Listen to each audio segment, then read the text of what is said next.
یہ بابرکت روحانی محفل پاک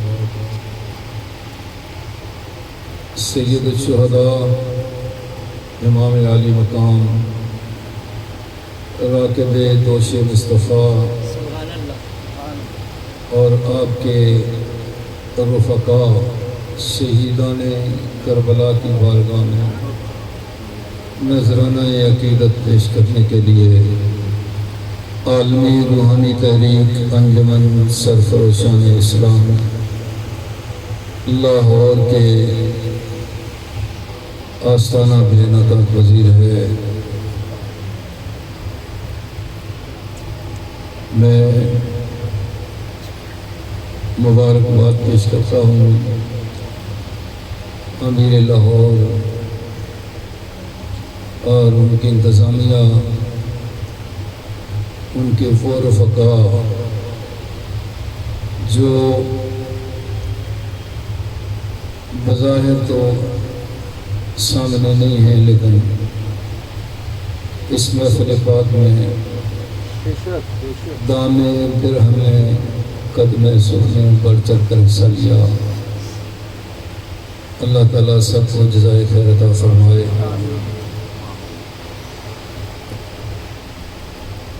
امام علی مقام سیدنا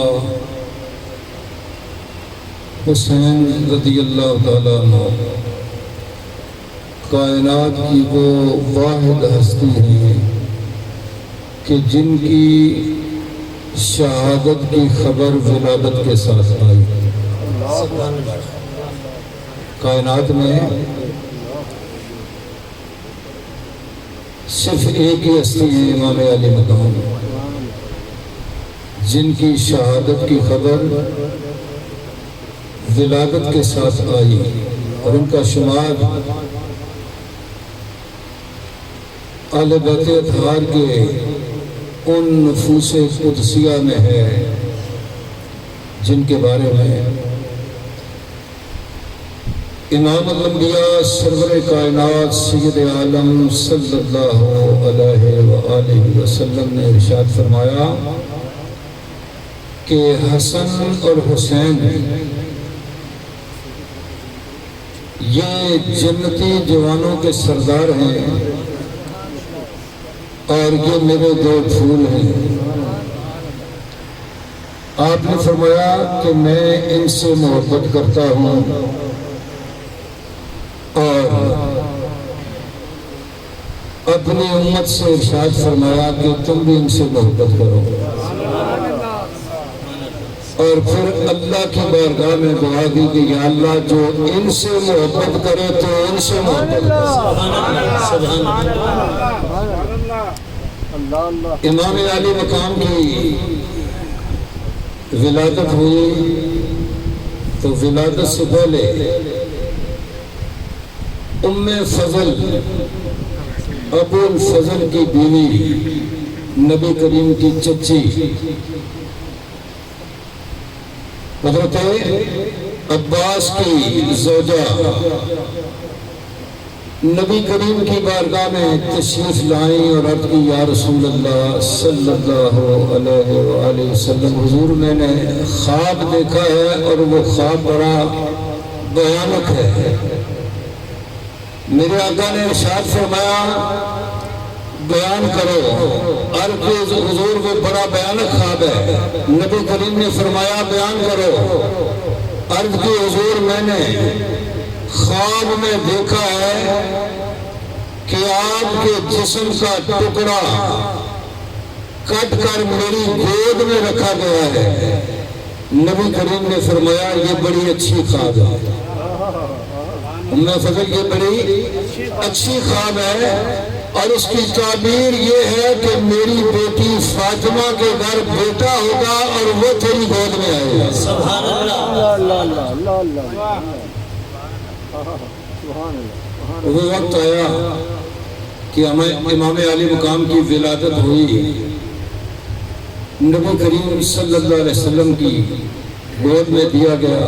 میرے آقا اپنے نواسے سے پیار فرما رہے ہیں، جبریل امین تشریف لائے اور آتے ہی حضور کی بارگاہ میں امام عالی مقام کی ولادت کی خوشخبری دی، مبارکباد دی اور ساتھ ہی شہادت کی خبر دی۔ عرض کہ حضور آپ کے اس نواسے کو میدان کربلا میں شہید کر دیا جائے گا۔ نشانی کے طور پر جبریل امین میدان کربلا کی مٹی ساتھ لے کر آئے اور حضور کی بارگاہ میں وہ مٹی پیش کی اور عرض کی حضور جب یہ مٹی خون ہو جائے گی اس وقت انسان کو کربلا میں شہید کر دیا جائے گا۔ امام الانبیاء نے جبریل سے وہ مٹی لے کر اپنے اصحاب کو دیکھا۔ سیدنا صدیق اکبر غار یار بھی موجود ہیں، فاروق اعظم یار مزار بھی موجود ہیں، عثمان غنی ذوالنورین بھی موجود ہیں، مولا علی حیدر کرار کرم اللہ تعالی وطن کریم بھی موجود ہیں، سیدات النساء العالمین خاتون جنت بھی موجود ہیں، اہل بیت اطہار بھی موجود ہیں، صحابہ کبار بھی موجود ہیں۔ سب کو دیکھنے کے بعد میرے آقا نے وہ مٹی ام سلمہ کو عطا فرمائی۔ امہات المومنین میں ام سلمہ کا انتخاب کیا میرے آقا نے۔ بڑے بڑے جلیل القدر خلفائے راشدین بھی موجود ہیں، عشرہ مبشرہ بھی موجود ہیں۔ مٹی ام سلمہ کو میرے آقا نے اس لیے عطا فرمائی کہ میرے آقا جانتے ہیں کہ جب حسین کو کربلا میں شہید کر دیا جائے گا اس وقت ان سب میں سے ام سلمہ موجود ہوگی۔ نعرہ رسالت، نعرہ رسالت۔ میرے آقا نے وہ کربلا کی مٹی ام سلمہ کو عطا فرمائی اور ارشاد فرمایا کہ اس کو سنبھال کے رکھ لو، جس دن جس وقت یہ مٹی خون ہو جائے گی سمجھ لینا حسین کو کربلا میں شہید کر دیا گیا۔ پھر محرم کی 10 تاریخ کو امام علی مقام کو جب میدان کربلا میں شہید کیا گیا تو ام سلمہ نے خواب میں دیکھا کہ امام الانبیاء سرور کائنات سید عالم صلی اللہ علیہ وسلم کی ریش مبارک پہ گرد پڑی ہوئی ہے، آپ کی زلفیں مبارک گرد سے اٹھی ہیں۔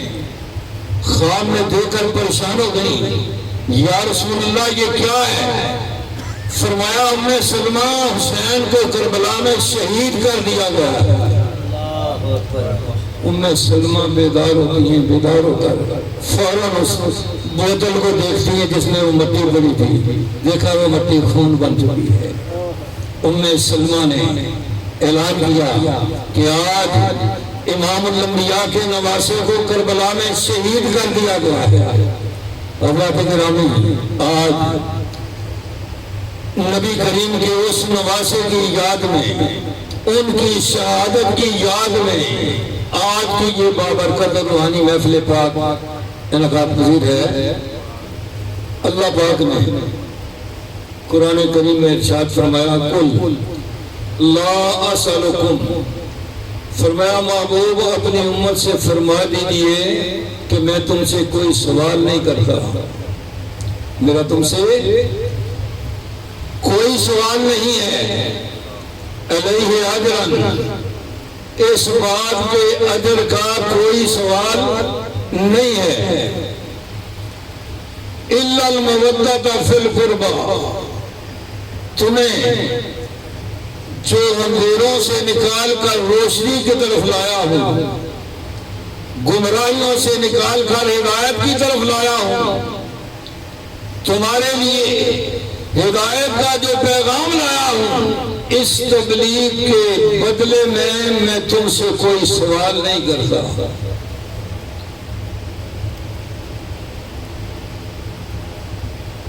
ایک تو یہ بات پتہ چلی ہے کہ اللہ کے لیے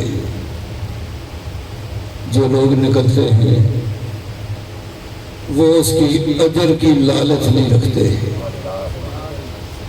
کیونکہ جو کام اللہ کے لیے ہوتا ہے اس کا اجر ہوتا نہیں ہے۔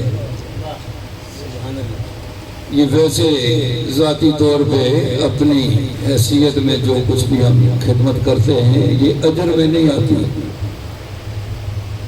اجر یا اجرت اسے کہتے ہیں جو طے کی جائے، جو طے کی جائے اسے اجر یا اجرت کہتے ہیں۔ باقی اپنی مرضی یا خصوص سے ہم ایک دوسرے کے ساتھ جو کچھ کرتے ہیں اسے خدمت کہتے ہیں۔ سارے نبیوں نے 1,24,000 انبیاء نے اپنی اپنی امت کو تبلیغ فرمائی، ہدایت کی روشنی لے کر آئے، اندھیروں سے نکالا، گمراہیوں سے نکالا، روشنی اور ہدایت کی طرف لے کے آئے، اللہ کی طرف لوگوں کو بلایا۔ اور اس کے بعد ان انبیاء نے اپنی اپنی امت سے کہا کہ ہم تم سے اس کی اجرت نہیں مانگتے، اس کا صلہ یا بدلہ طلب نہیں کرتے، اس کا بدلہ ہمیں اللہ دے گا۔ سبحان اللہ، اس کا بدلہ ہمیں اللہ ہی دیتا ہے، اللہ ہی دیتا ہے۔ ہم نے دیکھا ہے جو اللہ کے لیے نکلتے ہیں انہیں اللہ دیتا ہے۔ بے شک سارے انبیاء نے اپنی اپنی امتوں سے کہا کہ اس تبلیغ کے بدلے میں ہم تم سے کوئی اجرت طلب نہیں کرتے، ہمارا کوئی سوال نہیں، اس کا بدلہ ہمیں اللہ دے گا۔ فقط امام الانبیاء نے اپنی امت سے بدلہ طلب کیا۔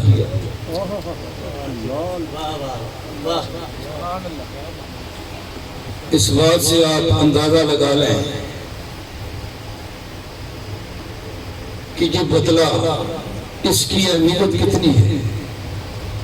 میرے آقا نے، کملی والے نے، سارے نبیوں نے کہا کہ اللہ اجر دے گا، امام الانبیاء نے اپنی امت سے کہا کہ اس کا بدلہ میں تم سے مانگتا ہوں۔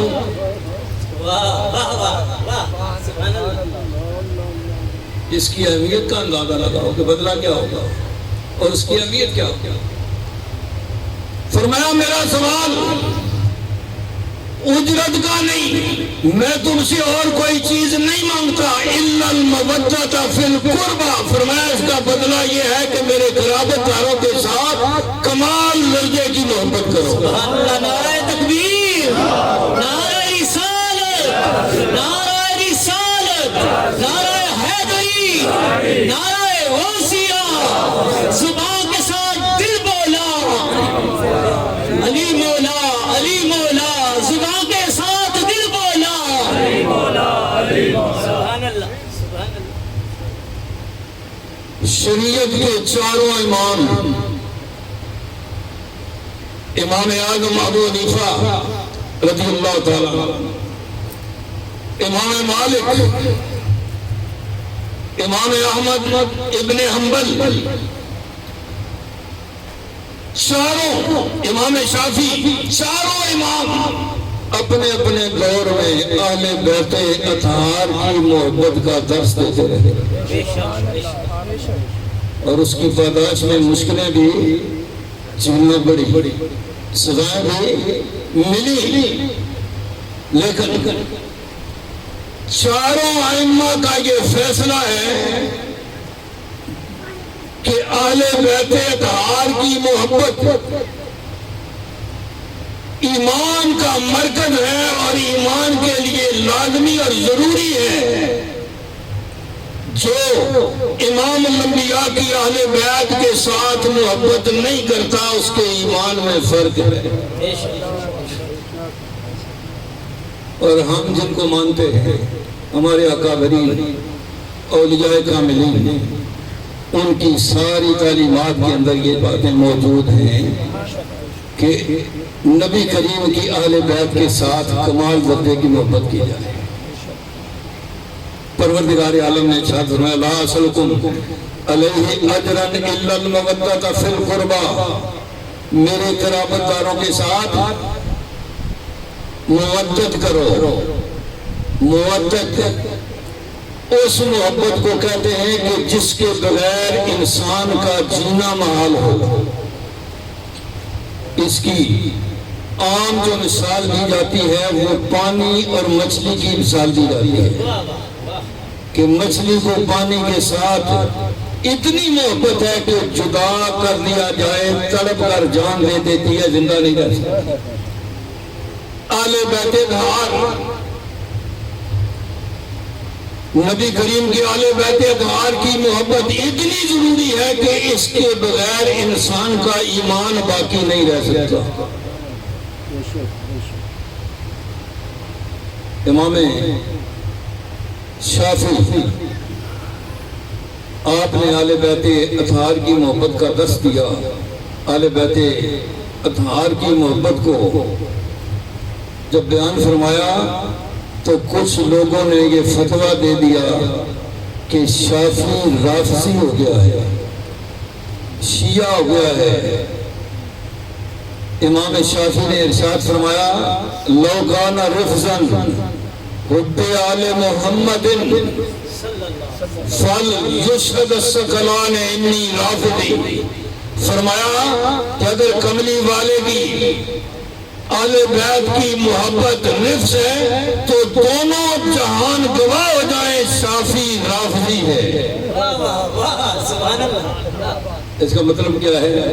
اس کا مطلب یہ ہے کہ امام شافعی نے یہ بات سمجھائی کہ اہل بیت اطہار کی محبت یہ شیعہ ہونے کی دلیل نہیں، یہ ایمان والا ہونے کی دلیل ہے. سبحان اللہ، سبحان اللہ. مومن کے لیے، اہل ایمان کے لیے، کیونکہ مومن اہل ایمان وہ ہیں جن کے سینوں میں نور ہے، جن کے سینوں میں نور ہے. امام الانبیاء کی بارگاہ میں اعرابی آئے، عرب کے دیہاتی آئے، کلمہ پڑھنے کے بعد کہنے لگے یا رسول اللہ صلی اللہ علیہ وسلم حضور ہم ایمان لائے.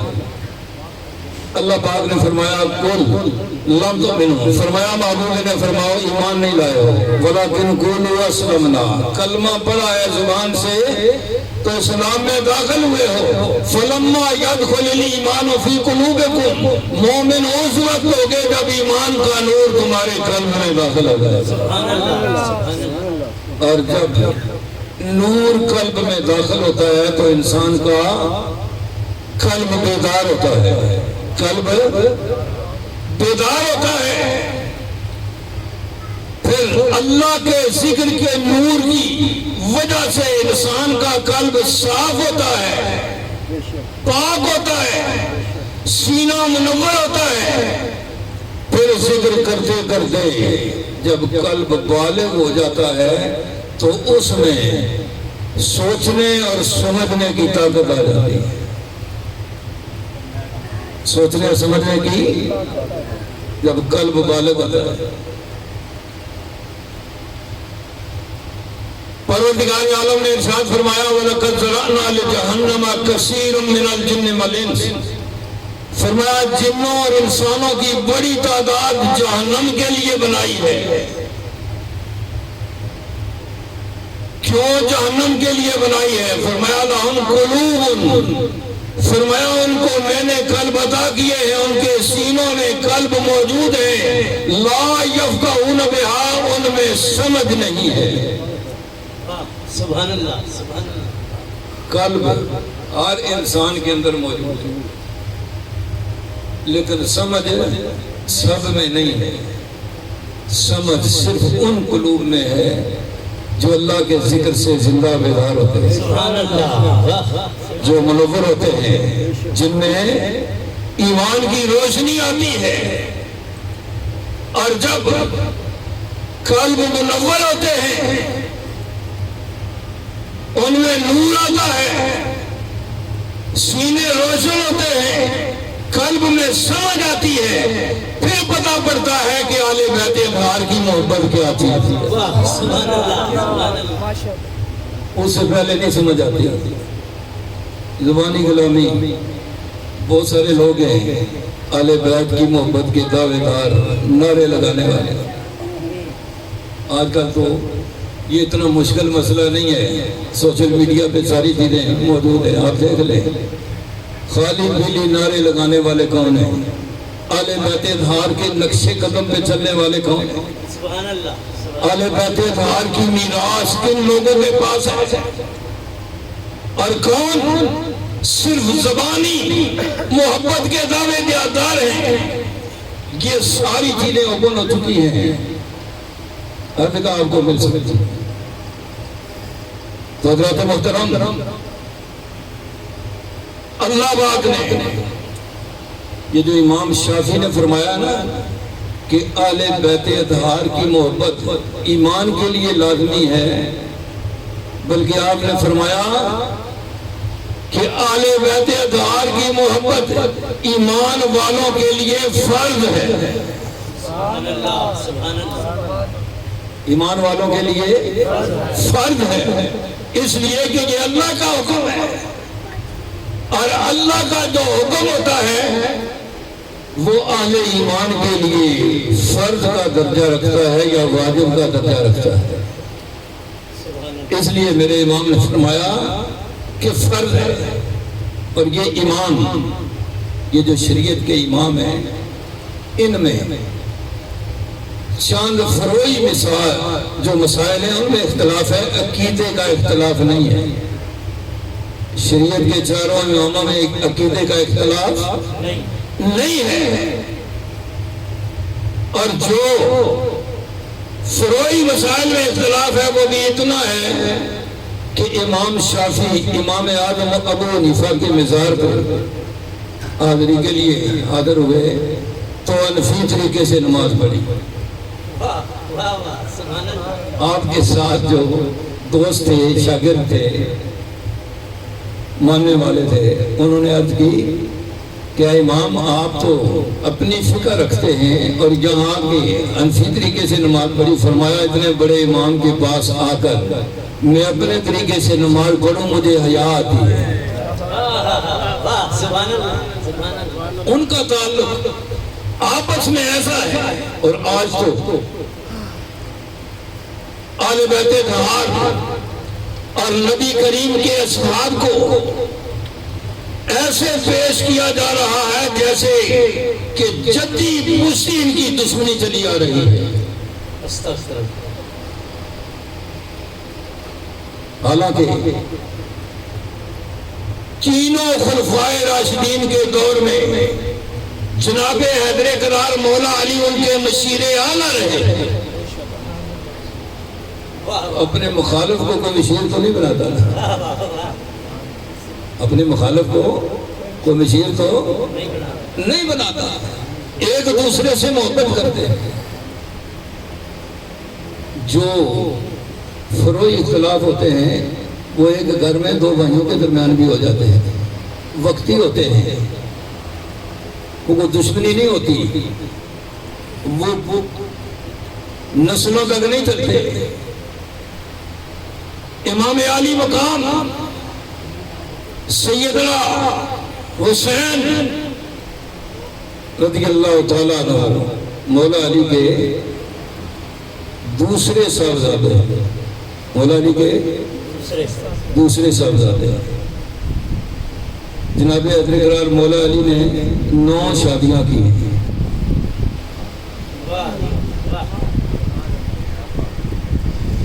مولا علی کی کتنی بیویاں ہیں؟ 9 بیویاں ہیں اور 36 اولادیں ہیں۔ 18 بیٹے ہیں 18 بیٹیاں ہیں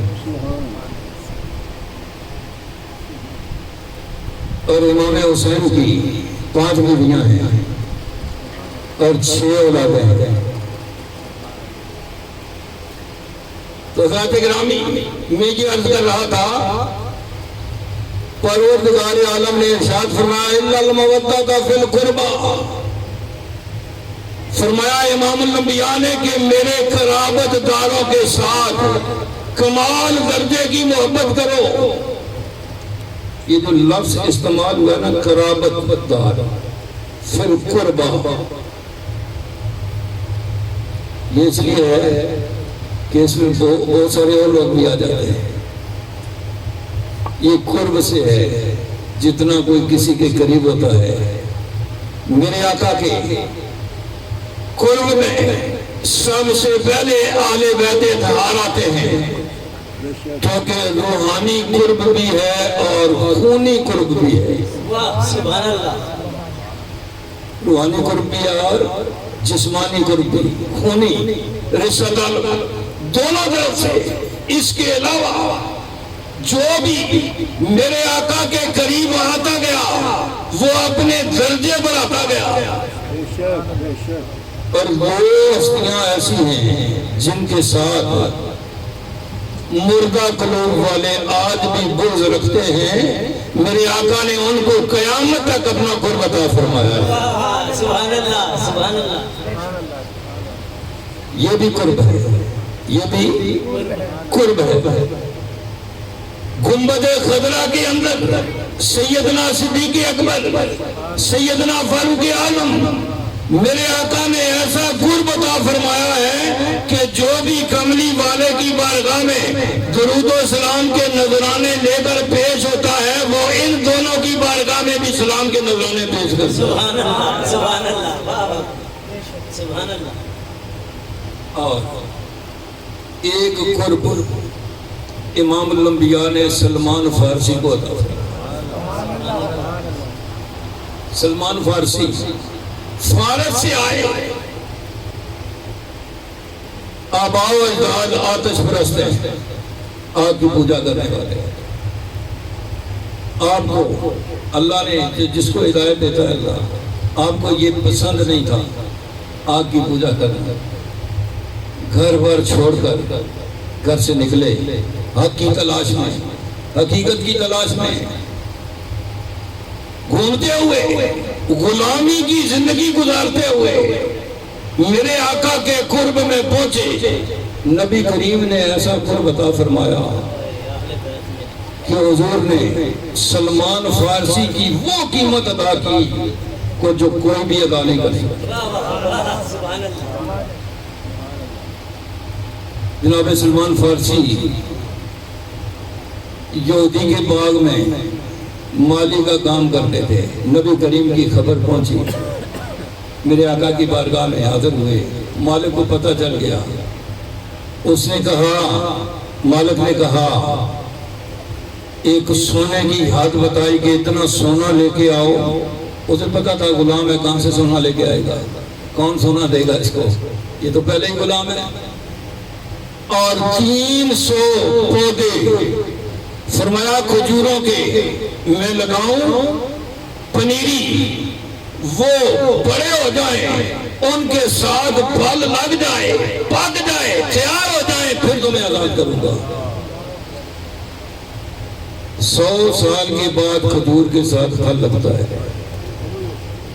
اس کا مقصد یہ تھا کہ نہ یہ کام ہوگا نہ آزاد کروں گا. جناب سلمان فارسی نبی کریم کی بارگاہ میں حاضر ہوئے. عرض کی حضور مالک نے یہ شرط لگائی ہے آزادی کی. نبی کریم نے فرمایا بلاؤ، مالک کو بلاؤ.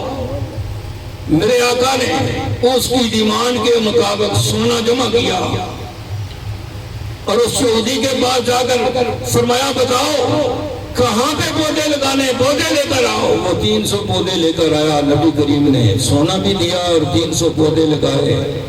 اور وہ پودے اتنی جلدی بڑے ہوئے کہ ایک پودا ہفتے میں جتنا بڑا ہوتا ہے وہ ایک دن میں اتنے بڑے ہوتا ہے. دوسرا پودا مہینے میں جتنا بڑا ہوتا ہے وہ ایک ہفتے میں بڑے ہو جاتے ہیں.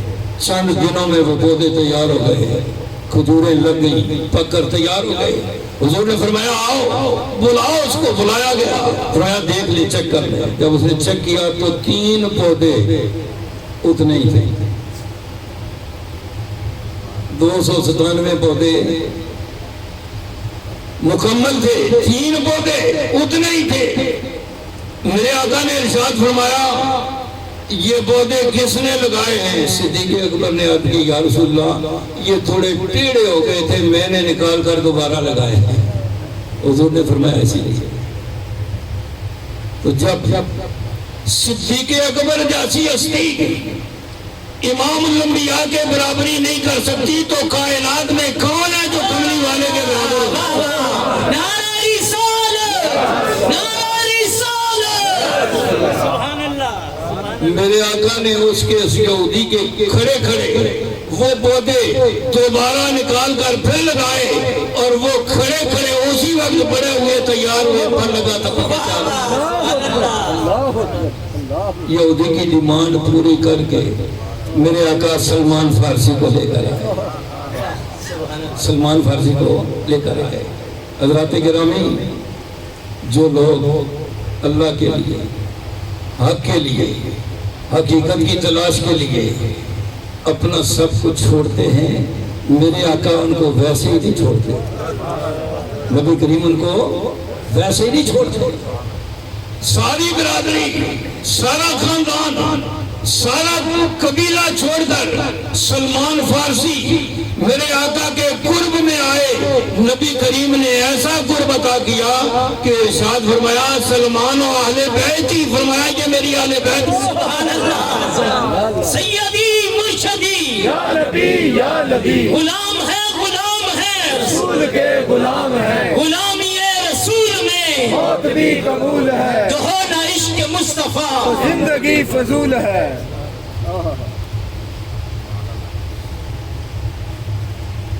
سلمان فارسی کو جو اس سے یہ پتہ چلا کہ جو لوگ اپنے مفادات کے لیے نہیں, اللہ کے لیے, حق کے لیے, حقیقت کے لیے دنیا کو ٹھوکر مار دیتے ہیں, میرے آقا سے کمال قرب عطا کرتے ہیں.